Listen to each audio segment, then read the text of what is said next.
Hi friend, আজকে আমি negotiable instrument act সম্পর্কে বলবো, যেটা হচ্ছে 1881। যেটা বলেছে কোনো ব্যক্তি আপনাকে কোনো চেক ইস্যু করে, তো সেক্ষেত্রে আমাদের চেকের বিষয়ে কী কী জানতে হবে। যখন কোনো ব্যক্তি চেক ইস্যু করে, তো সেক্ষেত্রে সেই চেক ইস্যু যখন আমরা ব্যাংকে সেই চেক মানে আজকে হাই ফ্রেন্ড, আজকে আমি নেগোসিয়েবল ইনস্ট্রুমেন্ট অ্যাক্ট সম্পর্কে বলবো, যেটা হচ্ছে 1881।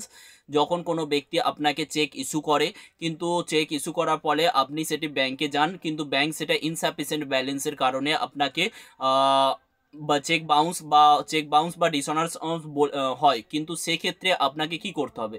সেক্ষেত্রে আপনাকে যখনই চেক বাউন্স হচ্ছে, তো সেক্ষেত্রে আমাকে উইথিন 30 ডেজ, মানে 30 দিনের মধ্যে একটা লিগাল নোটিশ পাঠাতে হবে। যেদিন থেকে আপনার নোটিশ পিরিয়ড, তো সেই দিন থেকে 15 দিনের মধ্যে যদি আপনি পেমেন্ট যদি না পান, সেক্ষেত্রে আপনি কমপ্লেন ফাইল করতে পারে instrument negotiable instrument act section 138-এর আন্ডারে আপনি কমপ্লেন ফাইল করতে পারে। সেক্ষেত্রে পানিশমেন্ট হবে 2 ইয়ার্স পানিশমেন্ট।